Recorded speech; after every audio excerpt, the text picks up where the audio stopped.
Yo, what's good, Jets Nation? This is NY Jets Media.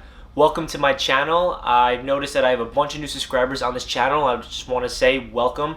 And if you are new to the channel, make sure you hit that subscribe button. I'm going to be posting a bunch of Jets content throughout the off-season and then carrying over into the season. I break down each draft pick so far in separate videos, but in this one, I'm going to be giving you guys a grade for each draft pick and then an overall grade in general. I'm so excited that we could finally dissect a Joe Douglas New York Jets draft, and the 2020 class is looking very good. Leave a comment down below what you guys think of this draft class, and without further ado, let's jump right into it. So with the first pick in the 2020 NFL draft for the Jets selected Mekhi Becton out of Louisville, and this was a very intriguing prospect throughout the whole offseason process and the draft combine. I remember watching his 40-yard dash, and I was amazed. My jaw dropped to the floor. I'm like, wow, a man that size should not be moving that fast. And right there, I'm like, I would love for that man to be a New York Jet. And then the draft kept coming closer and closer. And then I see mock drafts that some people have Mekhi Becton as their number one ranked tackle on their board. Some people have him fourth. But there are so many good prospects in this draft at the offensive tackle position where everyone's boards were different. People had Becton first, people had him second, people had him third. So I'm really happy that we got at least one of the four. That's what I'm most happy with. And we had a decision between Mekhi Becton and Tristan Wirfs.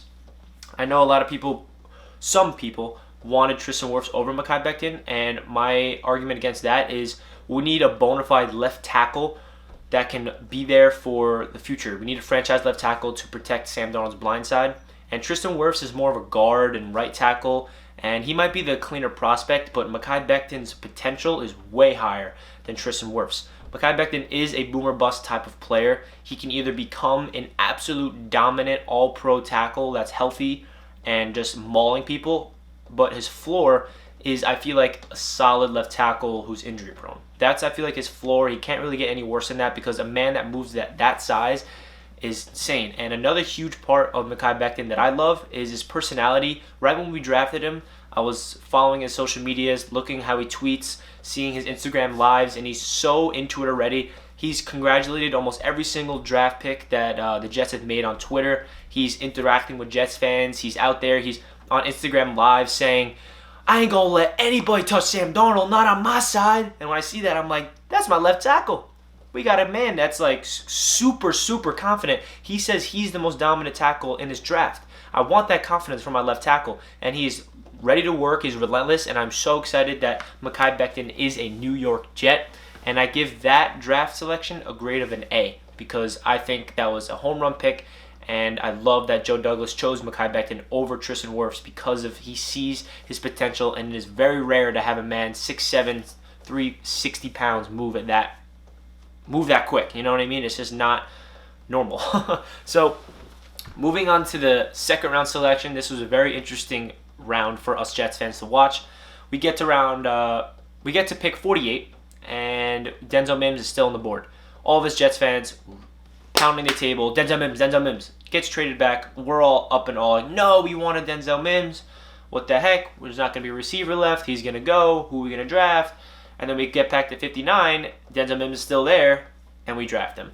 And we still get a third-round pick on top of Denzel Mims. So I'm jumping for joy. Denzel Mims, in my books, was a first-round talent. I never expected him to even go into the second round, so I never really watched his highlight tapes before the draft saying, like, oh, I wish this guy's a Jet. I hope he's a Jet. I never expected him to be a Jet because I knew we were going to draft him at 11, and I knew he wasn't going to fall to us in the second round. So I never really expected him to be a Jet because I thought he was going in the first round. But Denzel Mims is a New York Jet. This man is an absolute monster. He is 6'3". The way he catches the football and adjusts his body, the way his body control is what stands out to me. His 4.38 speed, blazing speed, and his mentality now that there's so many receivers that went ahead of him. So he has a chip on his shoulder. He wants to prove all the teams that passed up on him. So you know he's going to drive that mentality. And Denzel Mims is Robbie Anderson's replacement. And I feel like Denzel Mims is going to be a way better version of Robbie Anderson. We finally have a true number one receiver for Sam Darnold. Now we got Denzel Mims on one side, Brashad Perriman on the other, Jameson Crowder in the slot. And then we got Quincy Newell. We don't know really much about him. He's a wild card because his injuries.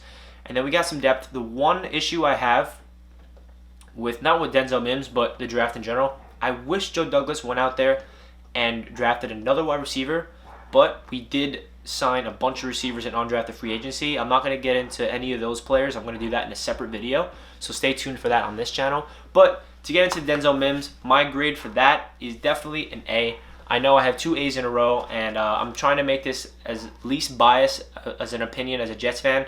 Trust me, they're not all A's, but the first 2 are home runs. I wanted a left tackle in round 1. I wanted a wide receiver in round 2, and we got our 2 guys that are going to be our cornerstones for our offense. Le'Veon Bell is so happy with Mekhi Becton. Sam Darnold is so happy with Mekhi and Denzel. And Denzel Mims, in an interview on SNY, he was saying, like, yeah, he's already texting Sam Darnold. He wants to build a huge bond with him, become his best friend, so they have that chemistry. Like, I'm like, man, yo, I can't believe it. We finally have a potential number 1 receiver, and I feel like Denzel Mims is that guy. So, like I said before, my grade for that is an A. Moving on to our first selection in round 3, we selected Ashton Davis out of Cal. He's a safety, cornerback hybrid, special teams core player.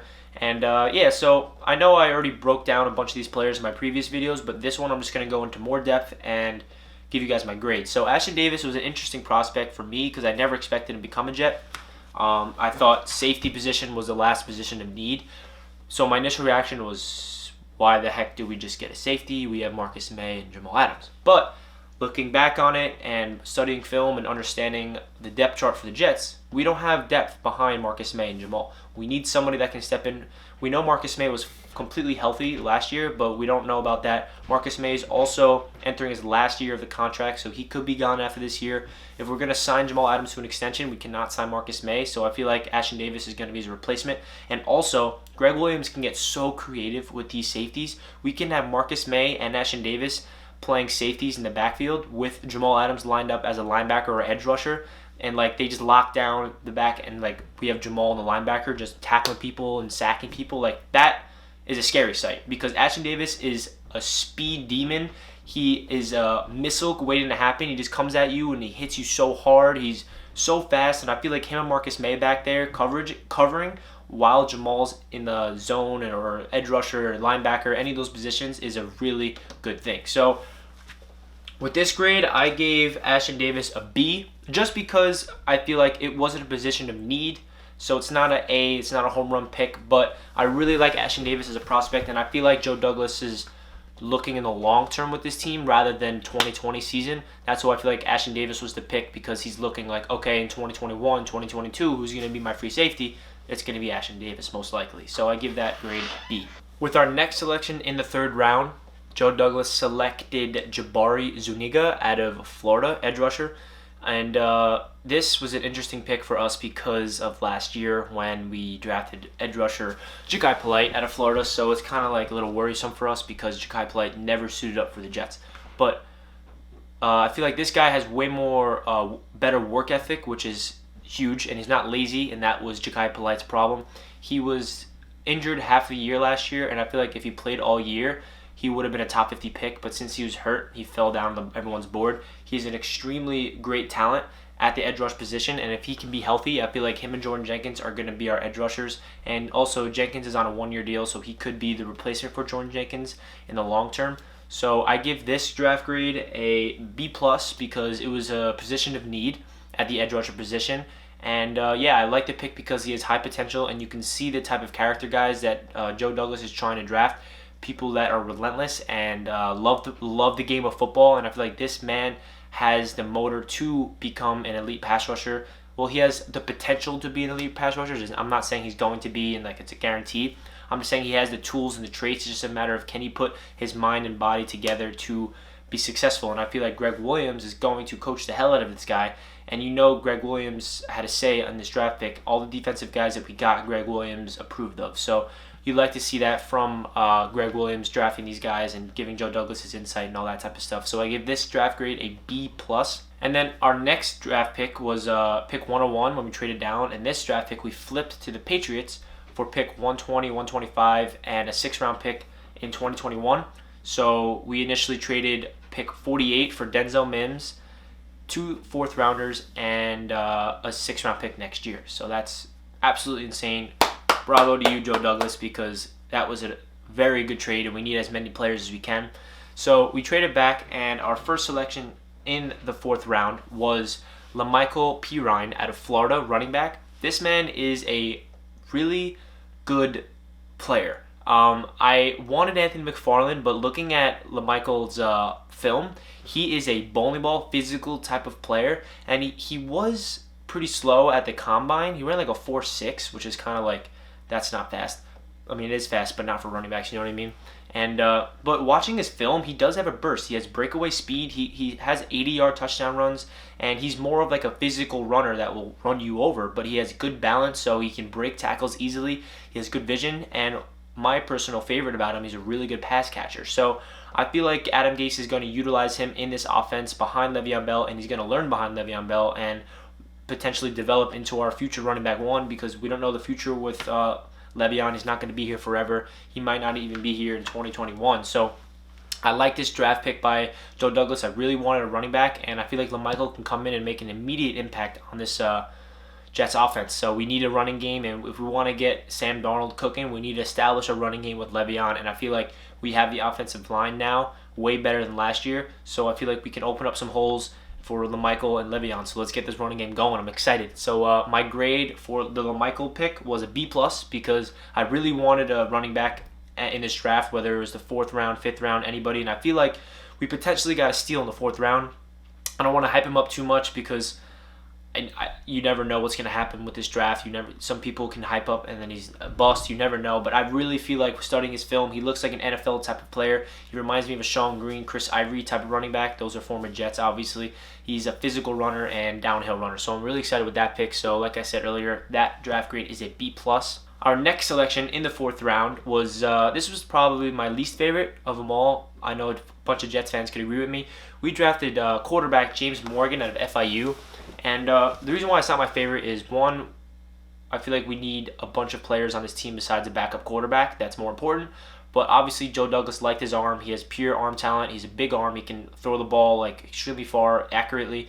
And I feel like the reason why Joe Douglas wanted to trade down and get multiple picks, because he knew he needed an extra backup quarterback, and he didn't want to waste one of our own picks on it. So that's why he traded down, so he can use one of those picks on a backup quarterback. I think that's Joe Douglas's philosophy in this, because he knows how important a backup quarterback is, especially if he was over there in Philly and their backup quarterback won them a Super Bowl. So, and also Sam Darnold, when he was not playing in 2019, the Jets' offense was abysmal. They were absolutely terrible.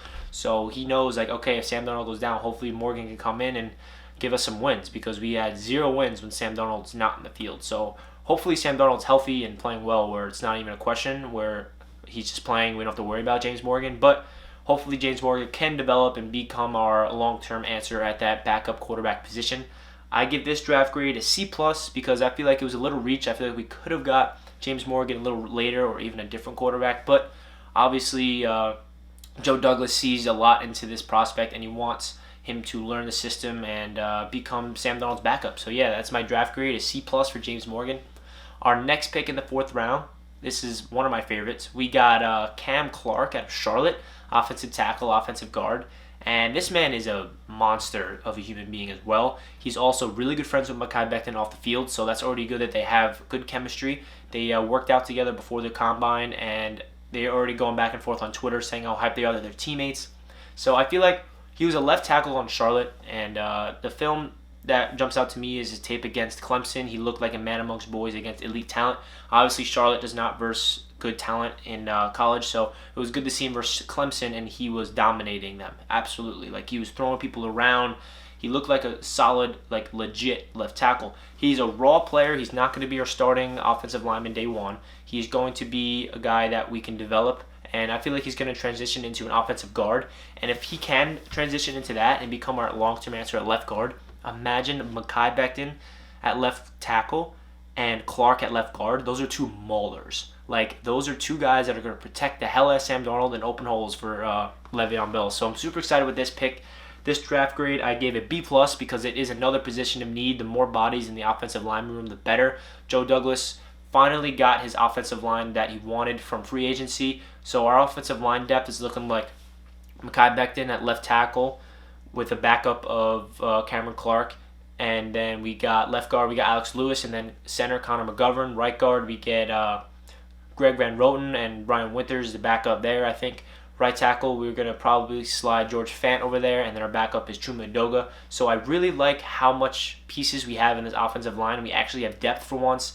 We've never had depth in our offensive line, at least since Nick Mangold and the Brick have been been part of this Jets team. Our offensive line has been absolutely atrocious ever since then. Finally, we get to see Joe Douglas' vision for this offensive line, and he's only getting started. Like this is his first year with the Jets. So just imagine 5 years from now how different this offensive line is going to be. Hopefully, Makai is a beast by then, and we have a lot of elite talent. So yeah, that's my grade for Cameron Clark, a B+.